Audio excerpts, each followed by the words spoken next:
nessa noite. Aqueles que puderem, por gentileza, abram as vossas Bíblias no livro de 2 Reis, capítulo 4. Você já chegou a se perguntar como que você é reconhecido nos lugares onde você frequenta? Você já chegou a perguntar como que você é reconhecido no seu trabalho, na sua família, na sua escola? Porque isso vai dizer exatamente quem você é. Como que você é reconhecido por essas pessoas? Será que você é reconhecido como servo de Deus? Será que você é reconhecido como alguém que teme a Deus? Será que nós somos reconhecidos como alguém que anda com Deus? Nós precisamos saber qual o testemunho que nós estamos dando para pessoas. A boa impressão que nós estamos dando a respeito de Deus, a respeito do Evangelho. Isso vai dizer muito quem nós somos diante dessas pessoas. Quando nós saímos dessas 4 paredes aqui e nós estamos lá fora, onde nós devemos colocar tudo em prática, tudo aquilo que nós aprendemos aqui na casa de Deus, isso vai dizer exatamente quem nós somos. Amém? 2 Reis 4, a partir do verso 8, nos diz bem assim: Um dia Eliseu foi a Sunem, onde vivia uma mulher rica, que lhe ofereceu com insistência uma refeição em sua casa. Depois disso, sempre que passava por aquela cidade, ele parava para visitá-la e comer alguma coisa. Certa vez, ela sugeriu ao seu marido: Olha, sei que esta pessoa que sempre nos visita é um santo homem de Deus. Portanto, vamos construir para ele no terraço um quarto de tijolos e colocar nele uma cama, uma mesa, uma cadeira, uma lamparina. Deste modo, sempre que passar por nossa casa, ele poderá se hospedar. Amém, igreja? Nesse momento, curve sua cabeça.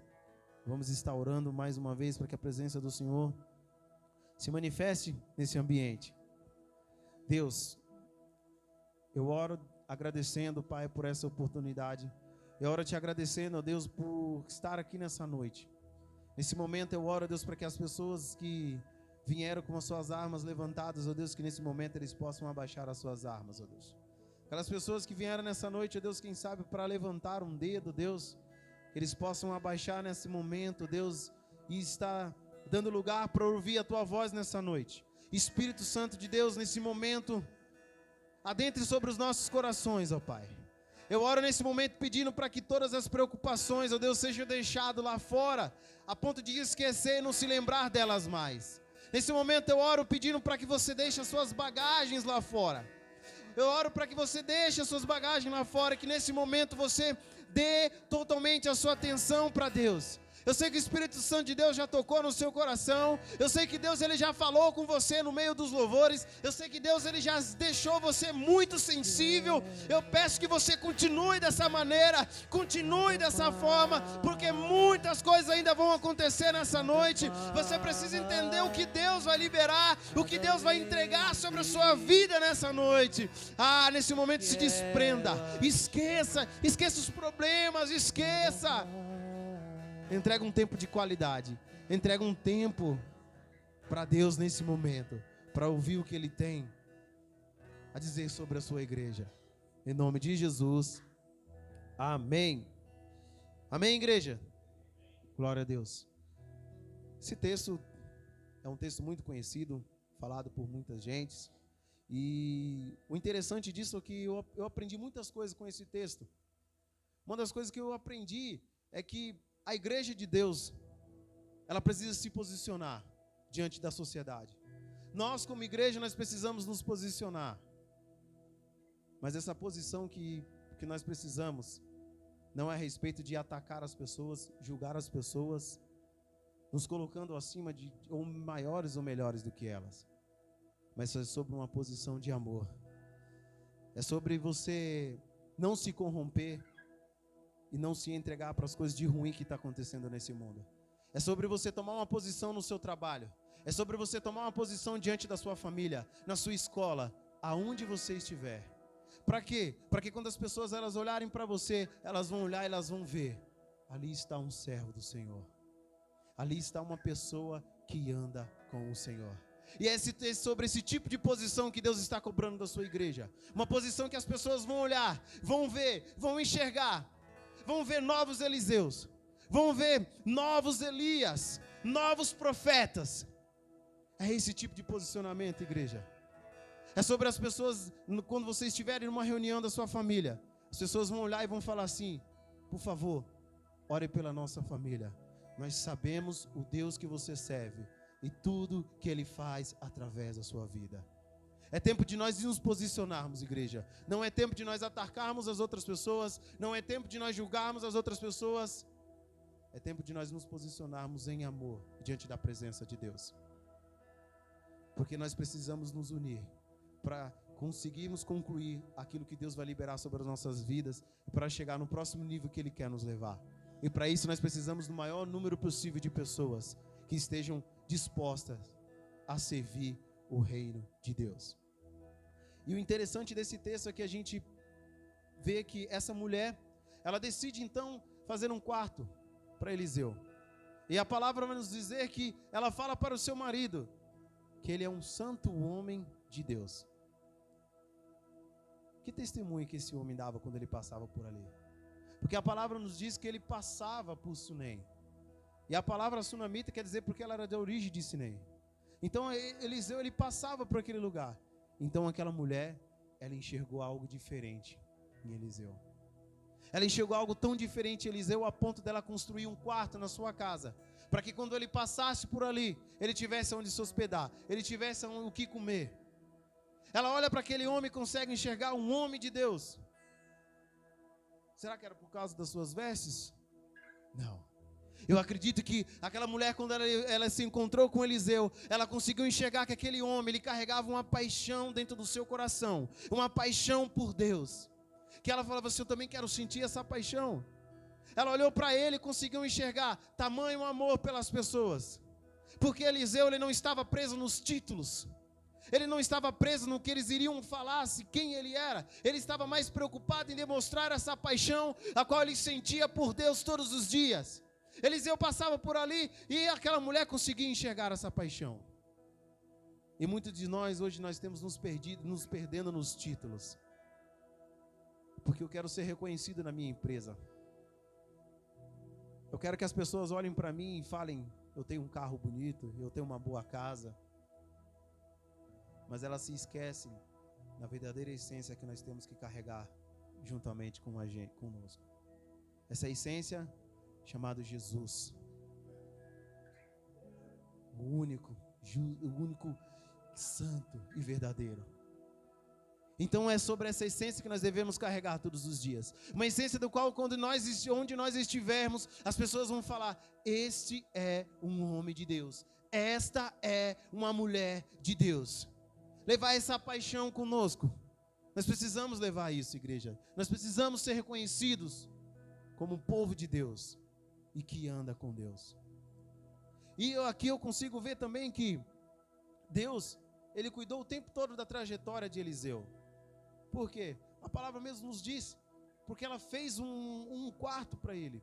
E muitos de nós às vezes ficamos preocupados na caminhada de Deus, nos perguntando: como é que vai ser? Será que vai dar certo?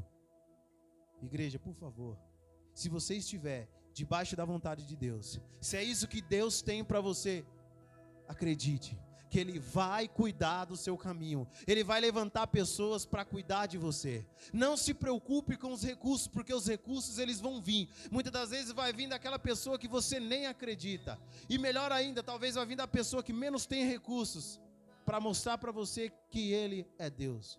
Então, se você está debaixo da autoridade de Deus, se você está debaixo da vontade de Deus, para aquilo que Ele te criou, por favor, vai, confia. Ele vai promover, Ele vai te dar recursos, Ele vai te mostrar coisas.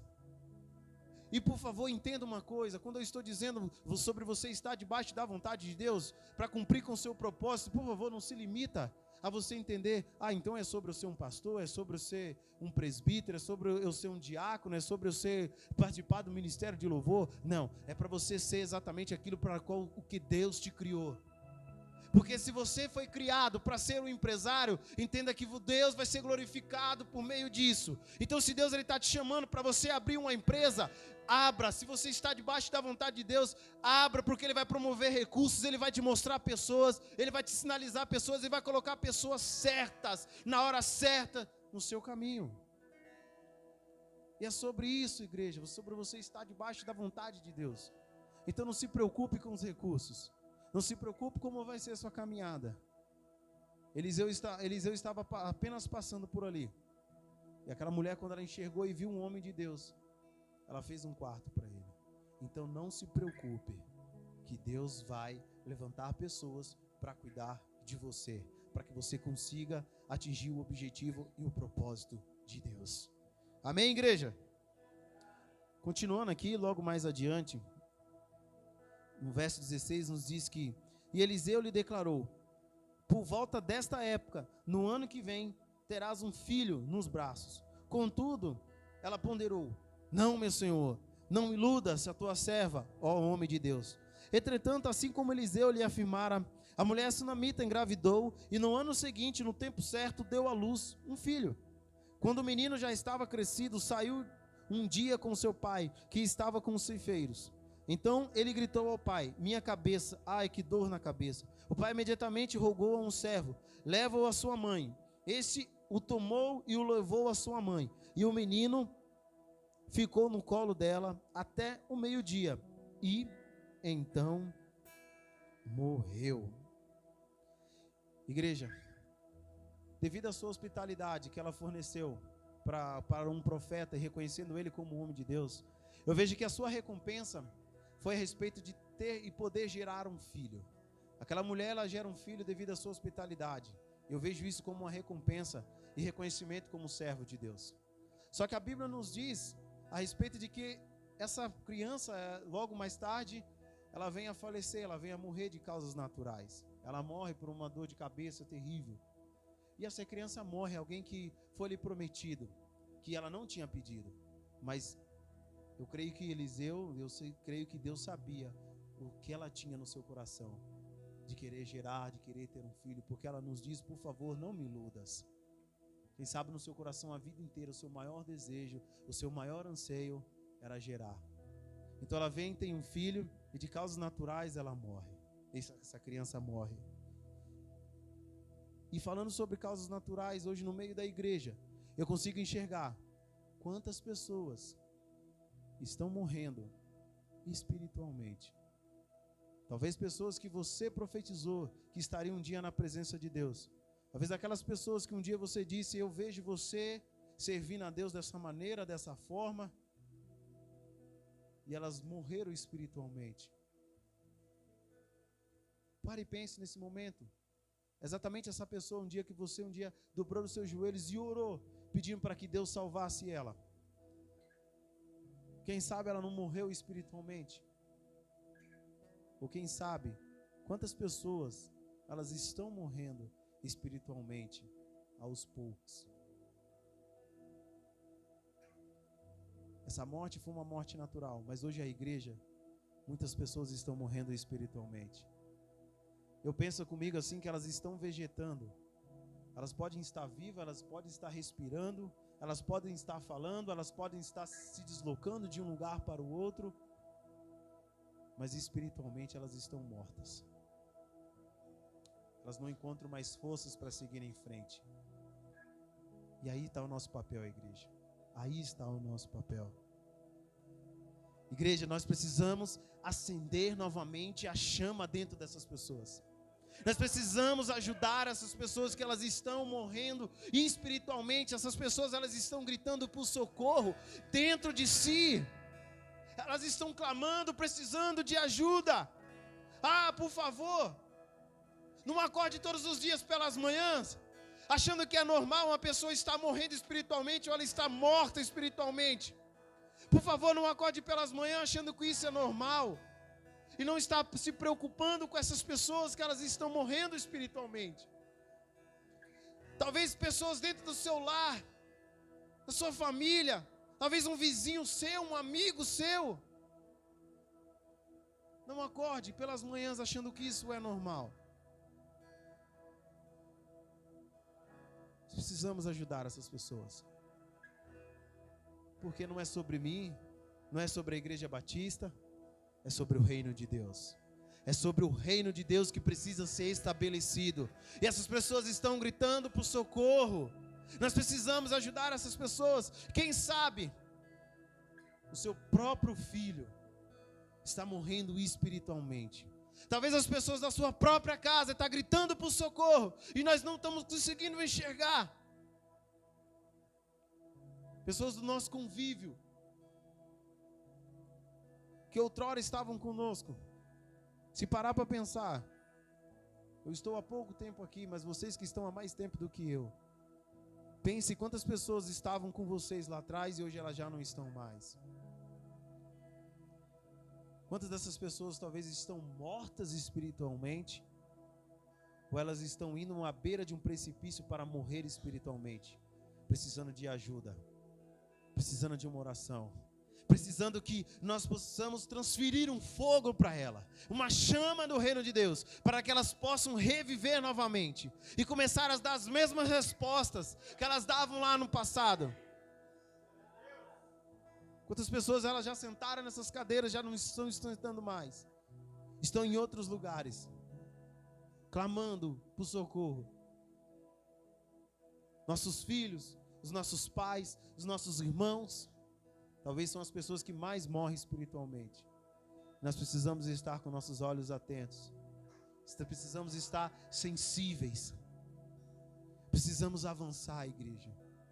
Nós precisamos avançar. Nós precisamos nos unir novamente.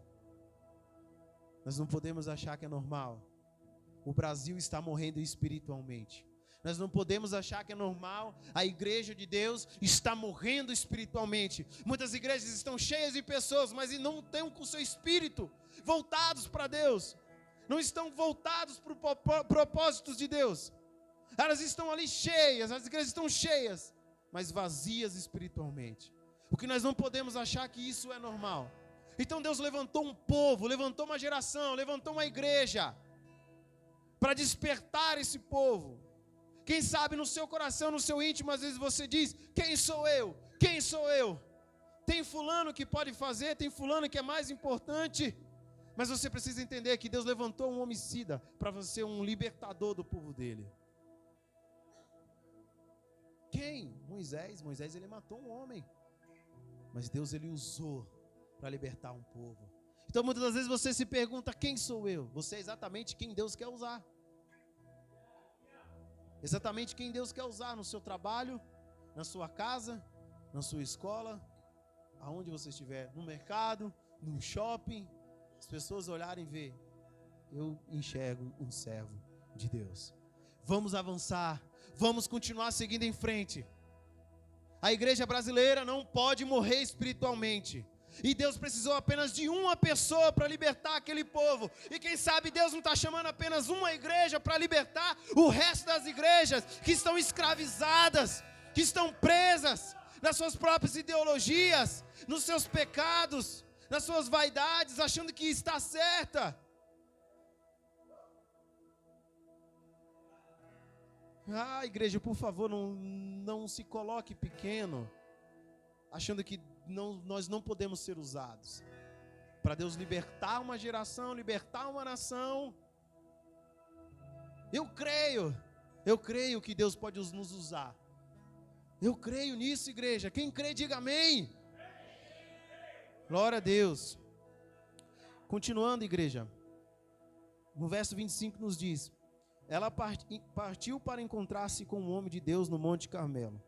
Assim que ela avistou de longe, o homem de Deus alertou o seu servo Geazi. Ali vem chegando a sunamita. Corre, pois, ao encontro dela e indaga-lhe: está tudo bem? Como está teu marido? Como está teu filho? E ela respondeu a Geazi: Shalom, tudo em paz. Contudo, assim chegou ao monte diante do homem de Deus, prostrou-se aos seus pés. Geazi aproximou-se para erguê-la, mas o homem de Deus lhe pediu: deixa em paz, porquanto o seu coração está muito angustiado. Mas Yahvé não quis me revelar o motivo dessa terrível aflição. Muitas pessoas acreditam que ela contou uma mentira naquele momento que ela se encontrou com Geazi. Mas eu creio que ela não contou nenhuma mentira. Por que ela, eu conjecturando comigo, eu imagino que quando ela viu o Geazi, é como se ela falou assim: não, tá tudo bem. Por quê? Porque não era Geazi que iria resolver o seu problema. Ela sabia exatamente quem poderia resolver o seu problema, e era Eliseu, não era Geazi. O que eu aprendo com isso aqui? Eu aprendo que eu não posso ficar contando os meus problemas para todo mundo. Eu não posso sair contando para todo mundo a respeito de alguns problemas meus. Porque algumas pessoas elas não vão entender, outras pessoas elas não é essas pessoas que nós devemos confiar, porque quando nós virarmos as costas, elas vão falar dos nossos problemas para outras pessoas, e não vai agregar nada. Existem pessoas certas para quem você deve contar os seus problemas, os seus sonhos, os seus projetos, as suas realizações. Entenda quem é que pode resolver o seu problema. Entenda quem é que você pode confiar. Gente, esse homem, ele estava com Eliseu, ele estava aprendendo, Geazi estava aprendendo. Mas ela entendeu, Geazi não pode resolver o meu problema. Ele não pode resolver o meu problema. Entenda. Não saia contando para todo mundo a respeito dos seus problemas. Existem as pessoas certas que você pode confiar. E se a gente lê aqui também, que Eliseu, ele diz para Geazi deixá-la em paz, porque ele conseguiu sentir que ela estava com seu coração angustiado. Mas Deus não revelou a ele. Um homem, profeta de Deus, que Deus falava com ele e era reconhecido como homem de Deus, e Deus não revelou para ele o que estava passando com ela. Por que, igreja? Eu aprendo aqui que nem tudo Deus revela para nós, nem tudo Deus revela para nós, porque existem algumas coisas que se Deus revelar, você vai contar quando não era para contar, ou talvez você não vai entender o que Ele está falando ali, e nem tudo Deus revela, nem tudo é sobre revelação. Nem tudo é sobre revelação. Às vezes nós ficamos ali, olhamos para o emocional da pessoa, e como começamos a falar algumas coisas, ou talvez Deus ele liberou alguma coisa que não era para você falar, era apenas para você orar sobre aquilo, e você entregou quando não era para entregar. E nem tudo Deus revela, nem tudo é sobre revelação. É sobre você sentir a dor do seu irmão, é sobre você orar com ele, estar com ele. É sobre alguns momentos quando você fala assim, Deus não me revelou, mas é porque Ele quer que você confie nele naquela etapa, naquele momento que você está passando. Às vezes você fala assim, Deus, por que você não me revela o motivo de eu estar passando por tudo isso, por essas dores, por essas aflições? Me revela o que está por trás disso tudo. Talvez se Ele revelar para você, você vai estragar tudo. Talvez se Ele revelar para mim, eu vou estragar tudo, porque eu vou querer fazer do meu jeito, eu vou querer dar um jeitinho. Assim como Abraão deu um jeitinho. O filho da promessa era de Sara, igreja. Deu o jeitinho dele, deu no que deu depois. Nem tudo Deus revela para você. Nem tudo Deus revela para mim. Porque em alguns momentos, é para que nós possamos confiar nele e entender que ele vai cuidar de tudo. Em alguns momentos é para que você não estrague tudo. Sim, igreja, nem tudo é revelação. Nem tudo é revelação. Pouco mais adiante nos diz que, no verso 31, contudo Geazi chegou primeiro e colocou o cajado sobre o rosto do menino sem vida. Mas ele não disse uma palavra, nem reagiu de forma alguma. Então Geazi saiu correndo de volta e encontrou-se com Eliseu no caminho e exclamou, mestre, o menino não volta a si. Quando Eliseu chegou à casa da sunamita, o menino estava deitado, morto e estendido sobre a sua cama. Geazi foi lá, colocou o seu cajado sobre o menino e nada aconteceu. Por que será que nada aconteceu? Assim como aquela mulher, ela entendeu que Geazi não podia resolver os seus problemas, Geazi tinha que entender que aquilo não era para ele fazer. Eu entendo que existem algumas coisas que outras pessoas não podem fazer, o que eu deveria fazer. Existem algumas coisas que Deus mandou você fazer, que Deus mandou eu fazer, que não é para outra pessoa fazer. Então talvez não vai acontecer com a mesma intensidade que era para acontecer. Não vai acontecer da maneira que era para acontecer, porque você está fazendo uma coisa que não era para você fazer. Ou porque outra pessoa está fazendo o que era para você fazer. Se você entendesse que existem pessoas que elas só vão ser libertas no dia da sua oração, que você orar, você não perderia mais tempo.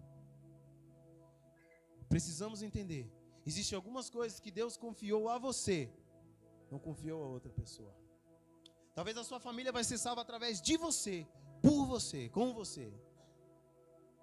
E você precisa entender coisas que foram feitas para você fazer e não outra pessoa fazer.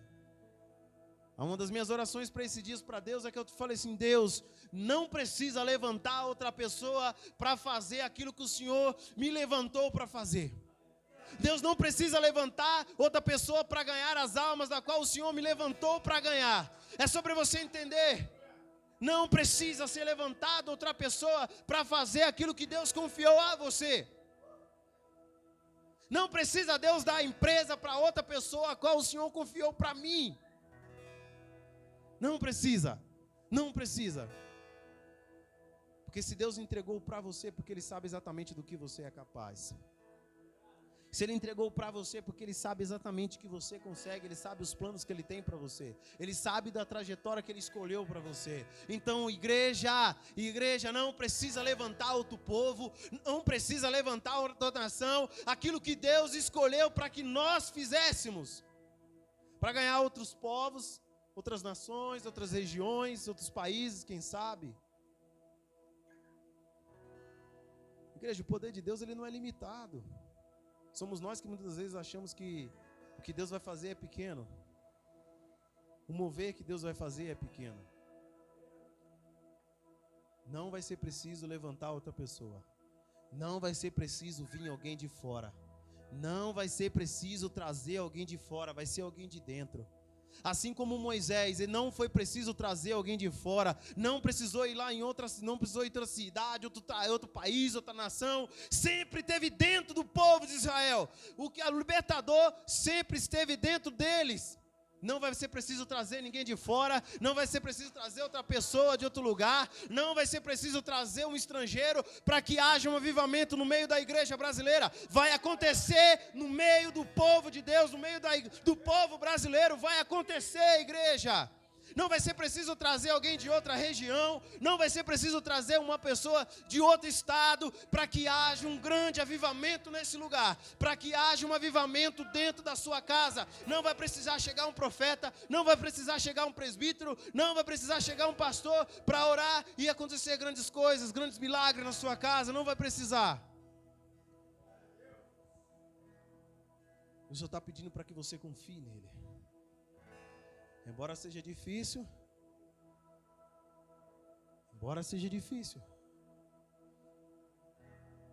ainda que estejamos mortos, ainda que pareça que essa situação não vai dar certo, ainda que pareça que essa causa não tem mais jeito, assim como aquele menino estava morto e Geazi chegando lá, nada aconteceu.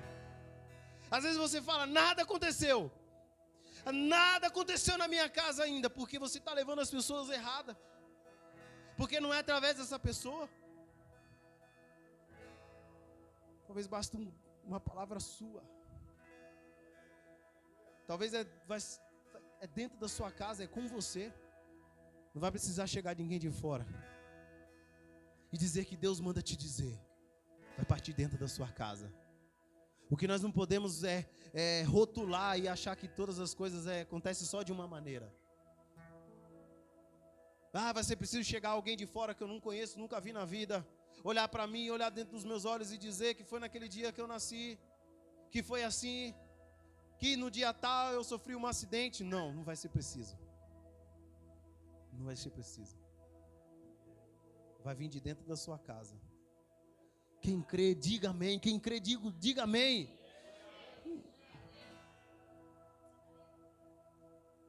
Para a gente concluir aqui, igreja, vamos ler o verso 33 até o 36, que nos diz: Então ele entrou, fechou a porta e orou a Yahvé, o Senhor.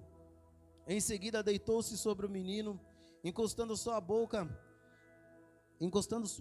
à boca do menino, seus olhos sobre os olhos do menino, e as suas mãos repousaram sobre as mãos do menino. Enquanto se debruçava sobre ele, o corpo do menino foi se aquecendo.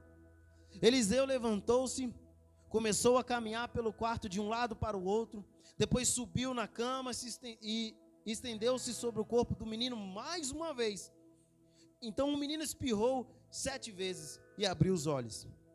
Eliseu chamou Geazi e mandou imediatamente chamar a sunamita. E Geazi foi correndo. Quando ela chegou, Eliseu disse: toma teu filho.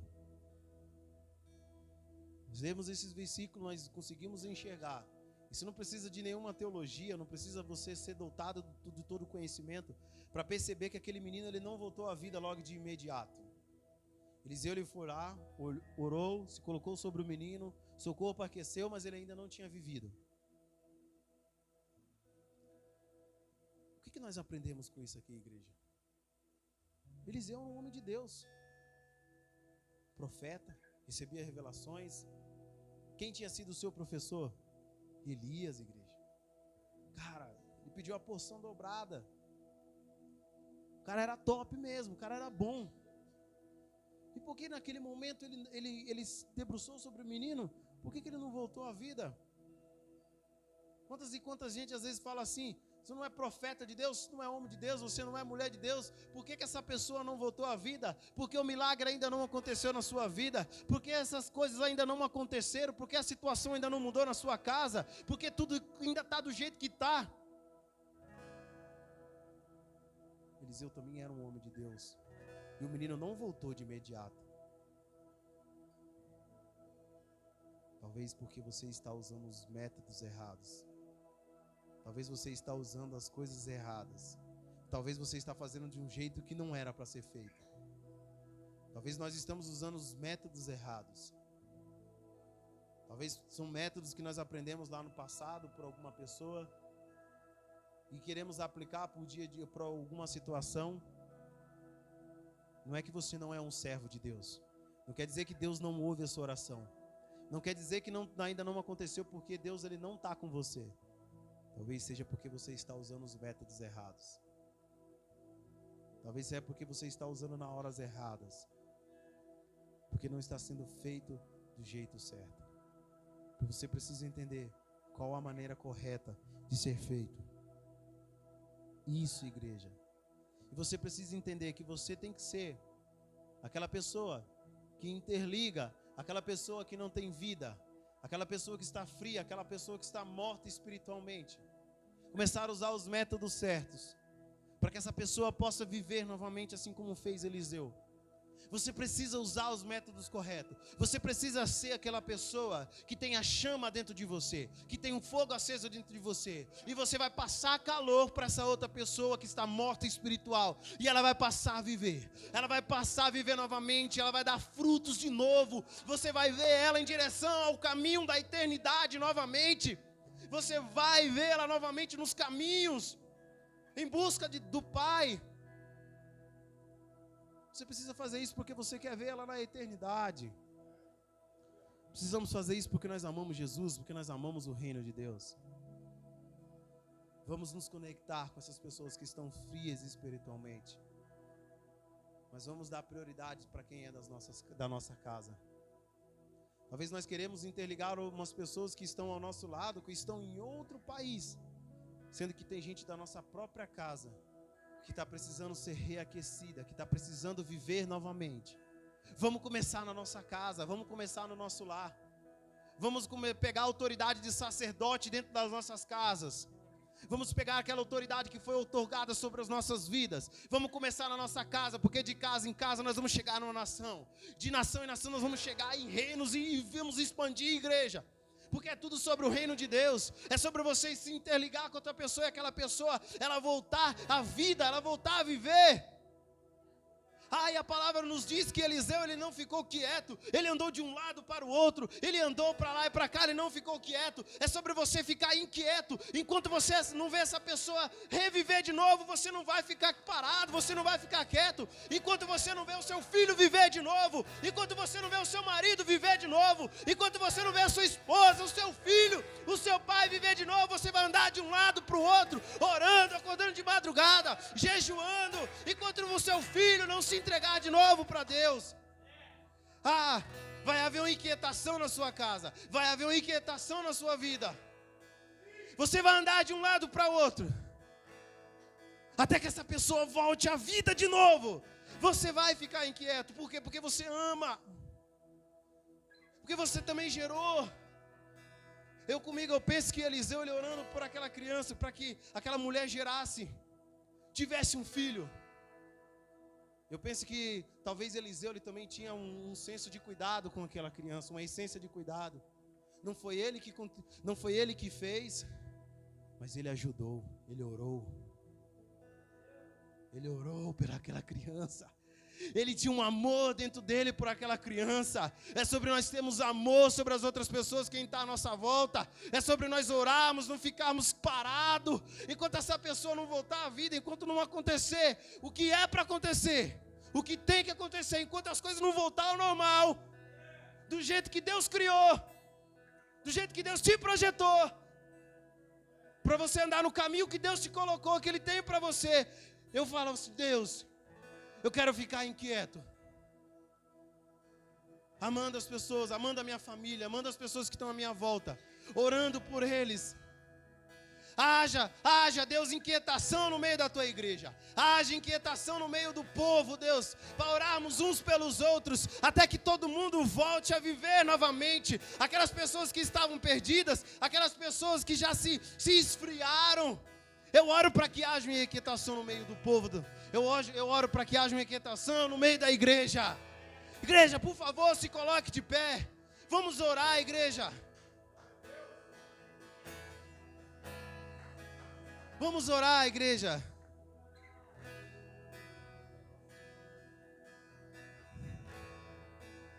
Sabe uma coisa que é muito interessante, igreja? É que Jesus, Ele disse a respeito de Pedro, para Pedro, quem ele era. Naquele momento que Jesus disse que ele teria uma morte de cruz, que eles não veriam mais Jesus. Pedro, ele olha para Jesus e diz bem assim: eu vou contigo até o fim, eu não vou te abandonar, eu não vou te deixar. O que Pedro faz? E Jesus fala o que para Pedro? Ainda hoje tu me negarás 3 vezes, antes que o galo cante tu me negarás 3 vezes. E eu penso assim com Pedro: não, imagine, eu não vou negar a ti não, Jesus. Não, estamos juntos, não vou negar você. Só que a Bíblia nos diz que Pedro, ele nega. Eu penso comigo que Pedro, ele abandona Jesus e deixa Jesus de lado. Aquela mesma pessoa que disse assim: eu não saio da tua presença nunca mais, eu não te abandono nunca mais, Deus. Quantas pessoas do meio da igreja um dia disse assim: Deus, eu não te abandono nunca mais, eu não largo de ti, mas na primeira oportunidade. E Deus, ele falando para você: não é o tempo ainda, você não está entendendo, essas coisas não é para você viver agora, tem um tempo certo para você. E talvez você querendo viver aquilo da parte de Deus, você negou Jesus, deixou Ele de lado, e está frustrado, abandonou Jesus, deixou Deus de lado. Você abandonou e deixou Ele de lado. Mas por favor, seja diferente de Judas e faça igual Pedro, porque na primeira oportunidade ele se rendeu aos pés de Jesus.